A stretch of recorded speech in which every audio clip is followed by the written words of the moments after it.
본문이 매우 길죠. 30절까지니까요. 말씀을 준비하다가 끊어서 전할까 하다가 이 이야기는 하나의 이야기이기 때문에 길지만 한꺼번에 전하려고 합니다. 요약하면 이런 내용이에요. 2절부터 14절은 세례 요한에 관한 이야기가 나옵니다. 말씀을 이해하시려면 1차적으로 마태가 세례 요한의 이야기를 갑자기 왜 기록해 놓는가를 이해하셔야 돼요. 그 다음 15절부터 24절은 복음을 받아들이지 않는 자들에 대한 책망의 말씀이고요. 25절부터 35절은 복음을 받으라는 초대의 말씀입니다. 이 세 가지 이야기가 하나의 이야기입니다. 좀 더 구체적으로 말씀의 순서를 따라서 보도록 하겠습니다. 말씀의 시작은 지금 세례 요한이 감옥에 갇혀 있어요. 헤롯에 의해서 감옥에 갇혀 있는데 세례 요한은 굉장한 의문을 하나 가지게 됩니다. 그래서 자기의 제자들을 예수님께 보냅니다. 2절, 3절이 그 내용입니다. 근데 충격적인 질문을 해요. 3절을 보시면 같이 읽어보실까요? 시작. 예수께 여짜오되 오실 그이가 당신이오니까 우리가 다른 일을 기다리오니까. 네, 다른 사람이 이런 질문을 하면 그런가 보다 하는데 세례 요한이 제자들을 보내서 예수님에게 오실 그이가 당신입니까? 아니면 다른 사람을 기다릴까요? 쉽게 말하면 예수님 당신은 우리의 구원자 맞습니까? 아닙니까? 라는 질문입니다. 이게 왜 충격이냐 하면은 예수님은 누구에게 세례를 받으셨습니까? 세례 요한에게 받았습니다. 세례 요한에게 세례를 받으러 나오실 때 세례 요한은 이렇게 말했습니다. 3장 13절부터 17절 말씀을 보세요. 세례 요한은 예수님은 하나님께서 보내신 구원자임을 정확하게 알았습니다. 정말 다른 선지자와 비교되지 않을 정도로 구체적으로 예수님에게 대해서 말씀을 한 사람입니다. 13절, 14절을 보세요. 이때 예수께서 갈릴리로부터 요단강에 이르러 요한에게 세례를 받으러 하시니 요한이 말려 이르되 내가 당신에게 세례를 받아야 할 터인데 당신이 내게로 오시나이까. 이해하시죠? 누군지 예수님이 누구신지를 아니까 이런 말을 한 거예요. 16절에서 17절을 보시면 예수님께서 세례를 받으실 때 일어난 그 장면을 당연히 세례 요한이 봤겠죠. 자기가 세례를 베풀었으니까. 예수께서 세례를 받으시고 곧 물에서 올라오실새 하늘이 열리고 하나님의 성령이 비둘기같이 내려 자기 위에 임하심을 보시더니 하늘로부터 소리가 있어 말씀하시되 이는 내 사랑하는 아들이요 내 기뻐하는 자라 하시니라 라고 말씀하신 것을 예수님뿐만 아니라 세례를 베푼 세례 요한을 포함한 사람들이 들었단 말입니다. 소리도 들었죠. 성령은 모양이 없지만 의도가 있습니다. 예수님은 만민을 구원하러 오신 분임을 모든 사람들이 알 수 있도록 소리와 시각을 통하여 하나님께서 보여주신 것입니다. 그래서 이는 내 사랑하는 아들이다. 그리고 성령이 비둘기 모양으로, 성령은 형태가 없지만 비둘기 같은 모양으로 내려오신 것을 봤단 말입니다. 그랬던 세례 요한이 질문을 한 거예요. 감옥에서 오실 구원자 맞습니까? 다른 사람을 기다릴까요? 왜 이런 질문을 했는가 하면요. 세례 요한이 예수님은 구원자임을 분명히 알았지만 혼란이 있었던 것 같아요. 초림으로 오신 예수님과 세상 마지막 날 오실 예수님 사이에서 잠시 혼란이 있었던 것 같습니다.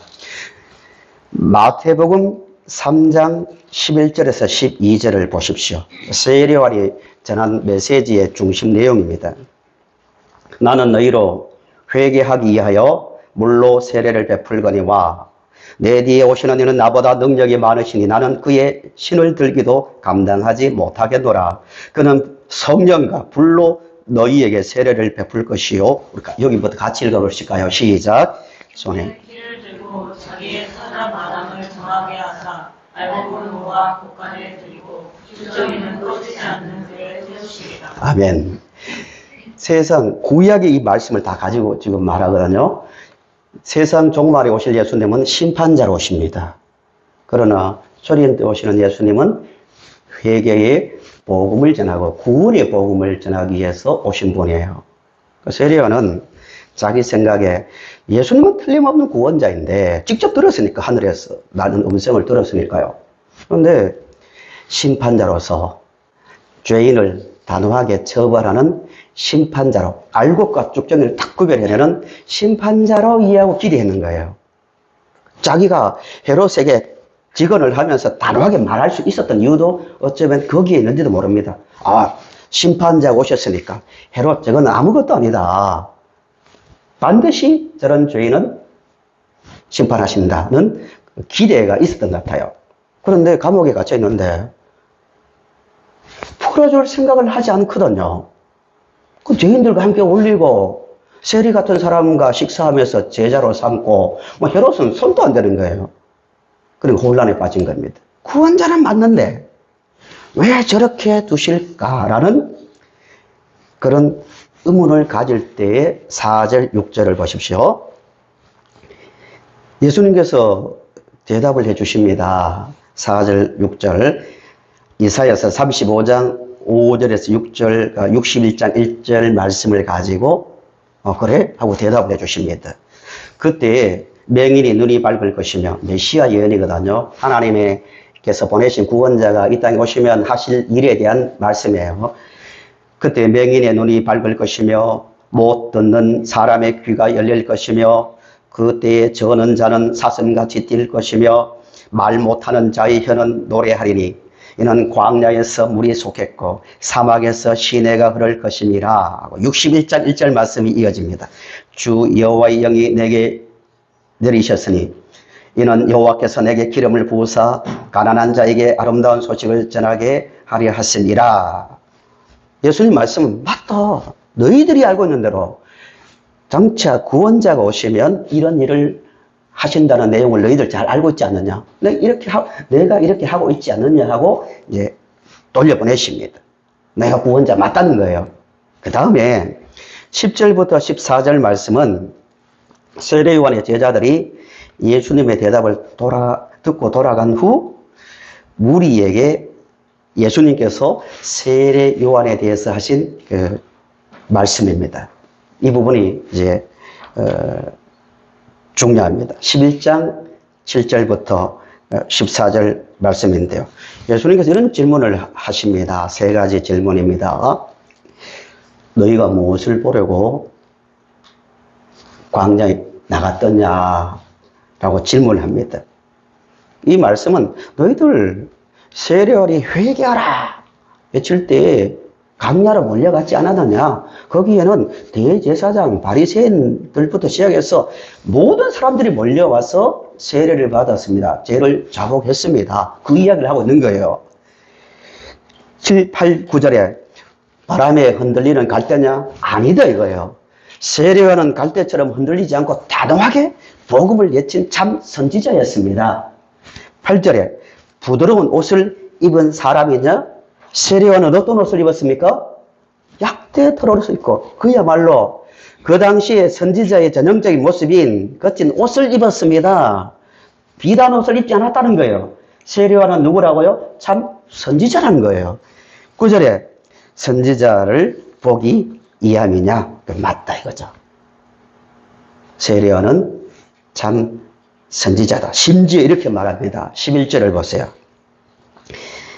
세례요한은 모든 선지자보다 더 나은 자고 여자가 낳은 자 중에 가장 큰 자라고 말합니다. 세례요한을 인정하고 있어요. 다른 선지자와 비교해도 더 나은 선지자다. 여자가 낳은 자 중에 가장 큰 자라고 말한 이유가 뭐냐면요. 왜 세례 요한의 이야기를 구체적으로 하시냐면은, 세례 요한은 물론 모든 선지자들이, 구약의 선지자들이 외친 메시지의 핵심은 구원자가 이 땅에 오신다. 그거 아니에요? 구원자가 오신다.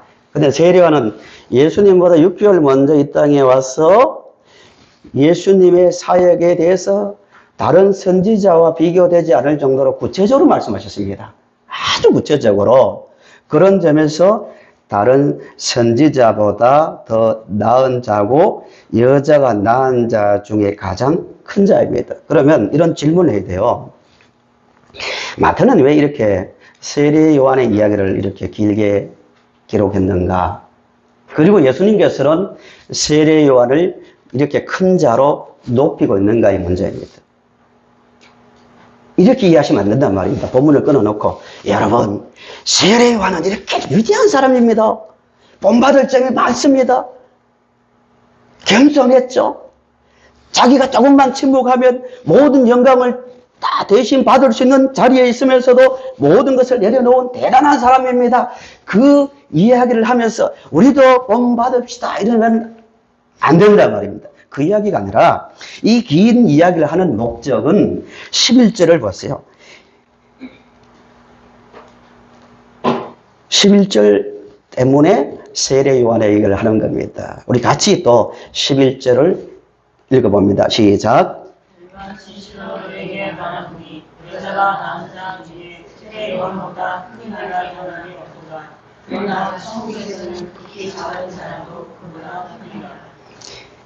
세례 요한이 대단하다는 그 말을 하는 것이 아니고, 그 세례 요한보다도 세례 요한 이후에 복음을 듣는 너희들이 어떻다는 거예요? 여기서 천국에서는 하나님의 말씀을 듣고 받아들이는 곳에 천국의 역사가 일어나잖아요. 하나님의 나라가 이 땅에 펼쳐지잖아요.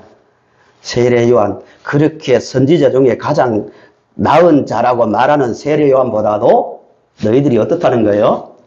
더 천국 복음을 듣는데 유리한 조건을 가지고 있다는 겁니다. 그런 내가 전하는 복음과 일으키는 이적을 보고 있고, 장차 세례 요한이 보지 못하는 십자가와 부활의 그 권세를, 역사를 보게 될 것이기 때문에 세례 요한보다 다 큰 자라고 말하고 있습니다. 우리는 더 그렇죠. 완성된 성경을 가지고 있으니까 이미 십자가로 사탄의 권세를 꺾은 예수, 성령으로 함께 하시는 예수, 죽음의 권세를 이기신 예수님에 대한 복음을 손에 들고 있습니다. 그런 점에서 세례 요한보다 훨씬 더 좋은 조건 속에서 우리가 살고 있는 겁니다. 근데 문제 12절을 보십시오. 세례 요한의 때부터 지금까지 천국은 침노를 당하나니 침노하는 자는 빼앗느니라 라고 말하고 있습니다. 그러니까 지금 너희들 앞에 내가 하나님의 나라를 너희들에게 전해주기 위해서, 이루기 위해서 너희들 앞에 서 있다. 누구든지 이 공개된 완벽한 복음 앞에서 마음을 열고 받아들이기만 드리면 천국을 차지하게 된다는 그 말씀을 하고 있습니다. 성도 여러분, 우리는 세례 요한보다도 훨씬 더 좋은 조건 속에서 신앙생활을 하고 있습니다. 구원에 대해서 마음을 열고 보면 충분히 이해할 수 있는 내용이 다 들어있습니다. 완벽하고 충분한 조건을 가지고 있다는 그 확신 가운데서 마음을 열고 하나님의 나라를 마음속에 완전하게 받아들일 수 있기를 간절히 바랍니다. 그러나 문제는 이 많은 사람들이 그럼에도 불구하고 천국 복음을 받아들이지 못했습니다. 그 뒤에 나오는 그 말씀입니다. 16절부터 24절까지가 그 내용이에요. 그럼에도 불구하고 사람들은 천국이 가까이 왔는데도 눈앞에 보고도 받아들이지 못했는데 그 원인이 뭔가입니다. 20절부터 24절을 보시기 바랍니다.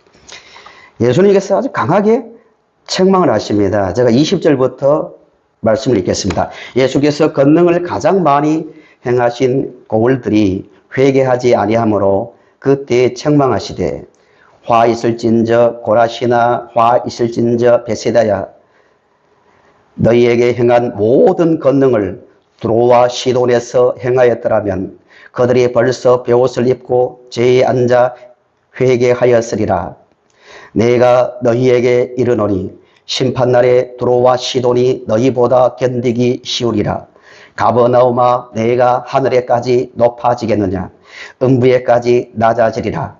내게 행한 모든 권능을 소돔에서 행하였더라면 그 성이 오늘까지 있었으리라 라고 말씀하고 있습니다. 여기서 20절에 있는 고라신 베세다는 예수님께서 가장 말씀을 많이 가르쳤고 이적을 많이 행하셨던 지역입니다. 오히려 이방 지역인 시돈과 드로의 복음을 전했다면 나를 구원자로 받아들였을 거라고 예수님께서 강하게 책망하고 있는데 왜 예수님의 이적을 가장 많이 보고 말씀을 가장 많이 들었던 그 지역 사람들이 복음을 받아들이지 못했다고 말합니까? 자기 마음이 높아져 있기 때문입니다. 교만했기 때문입니다. 결국 마음의 문제를 지금 다루고 있습니다. 마음이 교만하니까 말씀이 들어오지 않는 겁니다.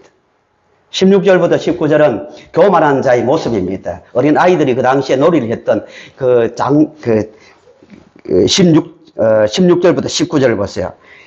이 세대를 무엇으로 비유할까? 비유하건대 아이들이 장터에 앉아 제 동물을 불러 이르되 우리가 너희를 향하여 피리를 불어도 너희가 춤추지 않고 우리가 슬피 울어도 너희가 가슴을 치지 아니하였다 함과 같도다. 이 말씀은 아이들이 장례놀이도 하고 결혼식 놀이를 했는데 무반응한 거예요. 비유로 말하는 거죠. 예수님께서 아무리 구원의 말씀을 선포해도 기뻐하지도 않고 또 아무리 회개의 말씀을 선포해도 슬퍼하지 않는 무감각한 그 사람들 향하여 하시는 그 말씀입니다. 원인이 어디에 있다고요? 마음의 문제입니다. 마음이 잘못되었으니까 아무리 기적을 경험하고 말씀을 들어도 들리지 않았던 겁니다. 세례요한이 금식하니까 귀신 들렸다. 예수님이 죄인들과 함께 하니까 먹기를 탐하는 자라고 완전히 이렇게 해도 비난하고 저렇게 해도 비난하고 한마디로 복음의 말씀이 들리지 않았다는 거예요. 요한복음 5장 35절에서 44절을 보십시오. 자, 이 말씀을 보면서 많은 참 자신을 돌아보는 계기가 되었습니다. 예수님께서 이런 말씀을 하십니다. 말씀을 받아들이지 않는 사람들에게 이런 말씀을 하십니다. 5장 39절에서 44절을 보시면 너희가 성경에서 영생을 얻는 줄 생각하고 성경을 연구하거니와 이 성경이 곧 내게 대하여 증언하는 것이니라. 예수님은 항상 논쟁을 하실 때 성경을 가지고 말씀하셨거든요. 우리 그래 너희들 안 믿는 것은 이해하는데 내가 구원자인지 성경을 가지고 확인해보자. 내가 안식일을 어겼다고 하는데 너희들이 들고 있는 글자 하나도 소중히 여기는 하나님 말씀으로 인정하는 성경을 가지고 정말 내가 안식일을 어기는지 너희들이 안식일을 지키고 있는지 확인해보자. 내가 병을 고쳤다고 비난하는데 정말 이 행위가 안식일을 어기는 건지 아닌지를 확인해보자. 부활이 없다고 하는데 있는지 없는지 확인해보자. 모든 말씀을 성경, 그들이 들고 있는 성경을 가지고 하나하나 대답해 주십니다. 그 이야기입니다. 요한복음 5장 39절에서 44절 계속요. 너희가 성경에서 영생을 얻는 줄 생각하고 성경을 연구하거니와 이 성경이 곧 내게 대하여 증언하는 것이니라. 그러나 너희가 영생을 얻기 위하여 내게 오기를 원하지 아니하는도다. 나는 사람에게서 영광을 취하지 아니하노라. 다만 하나님의 사랑하는 것이 너희 속에 없음을 알았노라. 나는 내 아버지의 이름으로 왔음에 너희가 영접하지 아니하나 만일 다른 사람이 자기 이름으로 오면 영접하리라. 너희가 서로 영광을 취하고 유일하신 하나님으로부터는 영광은 구하지 아니하니 어찌 나를 믿을 수 있느냐. 너희들이 어찌 나를 믿을 수 있느냐. 왜 믿지 못한다고요? 자기의 영광을 구하고 있기 때문입니다. 겉으로는 분명히 하나님 사랑합니다. 글자 하나가 나올 때마다 목욕을 제기하고 정말 경건하게 보였지만, 금식도 하고 모든 면에서 정말 거룩하게 보였지만 예수님은 중심을 보신 거예요. 그 모든 행위까지도 자신을 높이고 자신을 드러내는 것으로 도구로 치장했다는 거예요. 그래서 너희들이 어찌 나를 믿을 수 있느냐라고 말합니다. 예수님의 말씀을 복음서를 하나하나 보십시오. 의문을 가지고 오던 사람이든 예수님이 구원자가 아니라고 도전해 오던 사람이든 한결같이 예수님은 그래 성경을 가지고 우리 보자. 이게 무슨 뜻인지 보자고 성경을 구체적으로 풀어주시면서 자신이 구원자임을 증명하셨는데 문제가 여기 있어요. 저는 이 장면을 보고 충격을 받았습니다. 예수님께서 그래 보자 하고 난 다음에 우리 표현을 할게요. 두루마리였지만 그때는 성경 몇 장 몇 장을 펼쳐보자. 여기 나와 있지. 누구 말이 맞지? 이러면 최소한 한 번 정도는 이런 반응을 보여야 돼요. 그래요, 좋습니다. 우리 한번 확인해 봅시다 하고 자기들도 성경을 가지고 반론을 해야 됩니다. 그런데 단 한 번이라도 성경을 가지고 반론한 장면이 있습니까? 한 번도 없습니다.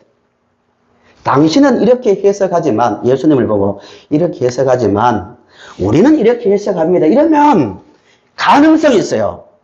잘못 해석했으니까 말씀을 듣고 고칠 수 있는데 한 번도 당신 말이 틀려서 이런 부분이 한 구절도 안 나옵니다. 그 장면을 보고 자신을 많이 돌아봤습니다. 왜 그랬을까요? 그렇게 성경을 사랑하고 성경에 목숨을 건다고 하는 그들 자신이 정작 성경을 가지고 자기들도 인정해요. 시편도 인정하고 모세오경도 인정해요. 인정을 안 한다면 접점이 없어요. 그거는 당신들만 하나님의 말씀이라고 믿으니까 나는 인정 안 한다고. 우리는 인정 안 한다고 이러면 성경관이 달라서 못 받아들이는구나 할 수 있지만 자기들도 글자 하나까지도 하나님의 말씀으로 인정하면서도 그 말씀을 가지고 대답하니까 성경을 안 펼쳐보는 거예요. 봤겠죠? 최소한 여기까지 갔겠죠? 이사야 53장을 보니까 정말 하나님의 아들이 도수장으로 끌려가는 양처럼 고난당하네? 우리 허물 때문에 십자가에 달리네? 구체적으로 나와 있거든요. 모든 말씀이 그렇거든요. 그런데도 안 받아들여요. 왜 그렇다고요? 예수님은 말씀합니다. 그 모든 것을 자기를 치장하고 자기를 높이는, 우리말로 하면 세상의 세속의 욕망으로 마음이 채워져 있기 때문에 말씀이 들어오지 못했다는 것을 말씀하고 있습니다. 마음 관리가 중요하단 말입니다.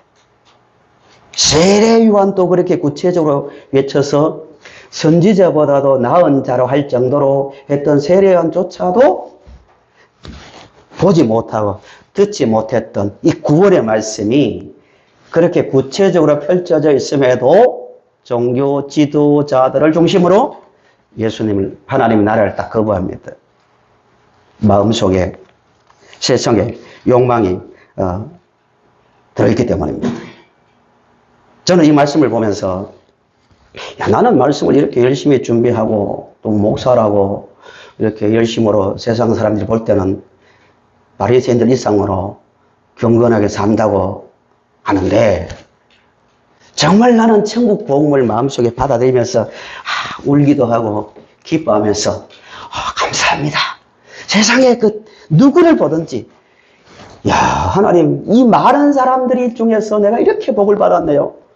말씀을 이해하고 구원의 복음을 이해해서 이렇게 하나님의 자녀가 되었네요 하는 감격을 가지고 말씀을 읽고 전하고 있는가 자신을 돌아봤습니다. 잘못하면요 자기도 모르게 종교화되기 쉽습니다. 성도 여러분 어떻습니까? 단 하나, 예수님. 나는 예수님의 그 십자가에라는 그 사건으로 구원을 받았습니다. 그 하나로 만족합니다. 그 마음속에서 감격하고 기뻐하는 그 삶을 살고 있습니까? 마음을 지켜야 됩니다. 제가 지난주에 이런 이야기를 직접 나누었습니다. 어떤 분하고 이런 이야기입니다. 이분은 우리나라 소위 말하는 최고 명문대학교를 졸업하고 미국의 뉴욕대학도 상당히 명문 학교잖아요. 그래서 열심히 공부를 하고 있었는데 길을 가다가 길거리에서 흑인으로부터 전도를 받은 거예요. 예수를 믿게 된 거예요. 하나님 은혜죠. 그때부터 밤낮 쉬지 않고 자기 모든 것을 내려놓고 성경을 계속 읽었대요. 그 말씀이 뿌리를 내려서 나중에 이제 신학교로 가게 된 겁니다. 모든 걸 내려놓고 중국에 선교사로 간 거예요. 같이 부부가 몇십 년 전에 이야기했죠. 열심히 복음을 전하는데 그 당시에 중국 분들이 눈물을 흘리면서 회개하고 모여서 예수 믿고 완전히 천국의 모습을 본 거예요. 그러다가 중국 정책에 의해서 추방당한 거예요. 당해서 한국에 들어왔는데 지금 부천에서 개척교회를 하고 있습니다. 근데 그분이 같은 중국에서 만난 분들을 만나고 또 한국에서 이제 또 중국 사람을 만나서 이제 전도를 하는데요. 완전히 바뀌어 있는 거예요. 완전히. 복음이 안 들리는 거예요. 같은 사람이 같은 내용을 같은 대상에게 했는데 몇십 년 만에 완전히 마음이 잘못된 거예요. 좀 먹고 살만 하니까 말씀을 들어도 이전에는 뭐 떠듬떠듬 뭐 평범하게 말해도 뭐 회개하고 그 어려운 환경 속에서도 비밀리에 모여서 예배드렸던 그분들이 뭐 이렇게 뭐 별것 아니다는 식으로 받는 거예요. 지금 굉장히 힘들게 그분이 부천에서 목회를 하고 계시는데요. 직접 그런 이야기를 들었습니다. 왜 그렇게 됐을까요? 마음이거든요. 그만큼 마음을 지키는 것이 중요합니다. 하나 더 이야기하면요. 우리 딸이 챗 GPT, 대화형 인공지능이죠. GPT를 깔아주더라고요. 한번 해보라고. 돈 안 드는 GPT가 있어요. 그래서 제가 한번 쳐보자고 성경 본문을 딱 쳤어요. 뭐 어떻게 딱 치니까요. 쫙 글자가 쫙 하면서 설교가 나오더라고요. GPT 보고 성경 몇 장 몇 절 설교해달라고 딱 쳤거든요. 그러니까 서론, 본론, 결론 쫙 첫째, 둘째, 셋째 하고 딱 나오더라고요. 깜짝 놀랐습니다. 와, 돈 주고 하는 GPT는 더 구체적으로 나온대요. 저는 그냥 해봤는데요. 이런 시대구나. 앞으로요. 지난주에 개발자가 이런 말을 했습니다. 앞으로 10년 내로 인간이 가지는 모든 병을 정복하는 시대가 온다고. 굉장히 좋은 거죠. 긍정적인 얘기죠. 그런 시대에 우리가 살고 있습니다.